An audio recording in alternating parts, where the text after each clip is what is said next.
Tanks are a feature in many MVM missions. Lots of health, slow speed. Now, let's open the mission from the previous tutorial and make a wave with a tank and support. First we need a new wave, so copy the previous wave and get rid of the wave spawns. Now let's add a tank. The tank wave spawn looks like this. The same things you can do with a normal bot wave spawn you can do here. Ignore the first spawn output and look at the tank parameters. First is health. In this case it's 26,000.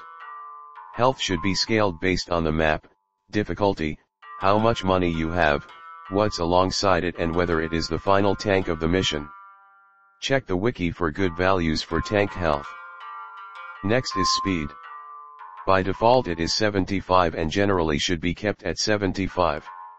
Though it's funny to see a really fast tank. Next is name. Outside of certain custom maps there is no reason to change it. Next is skin. If it is one the tank will have the white painted final tank skin. If you don't want that, you can just leave out the line. Next is starting path track node, this is where this tank starts. With maps with multiple tank paths you will want to check out missions on that map to see what the individual starting nodes are. The remaining settings you don't touch. Now, a tank is quite boring on its own. First off, let's give it some spy and sniper assistance. Go to the top of the file and find the snipers. This is a sniper mission. Uncomment them so they show up. First off, the objective defines what the mission does.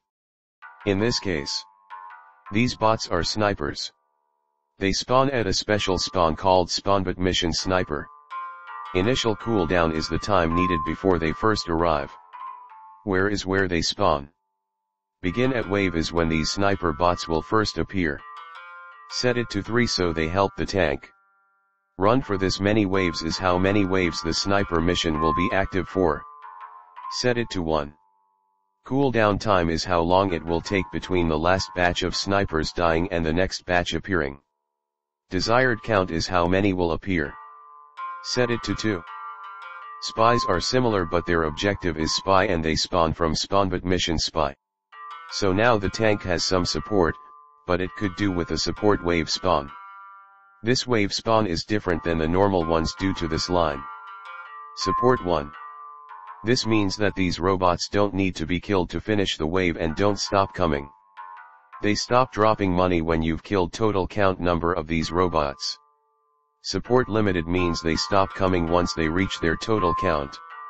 This wave spawn seems pretty limited but that's because there are 3 more support spawns below it. Creating a mixed group of scouts, soldiers, demo men and huntsman snipers. Now look at the top of the file. First there is starting currency. This is how much money you start with on the first wave. More usually allows for harder starts, but players can usually snowball pretty quickly off a higher starting amount. The default is 400. Respawn wave time is a setting which affects how much longer you have to wait to respawn on later waves. Each wave adds 2 seconds respawn until the added respawn time reaches the respawn wave time value. Can bots attack in the spawn room is pretty obvious. If you want them to attack from the spawn like the bots do in Ghost Town, set it to yes. Not included is advanced 1. Set this to 1 and you will be able to get advanced achievements from the mission. That's about all I need to say for this video.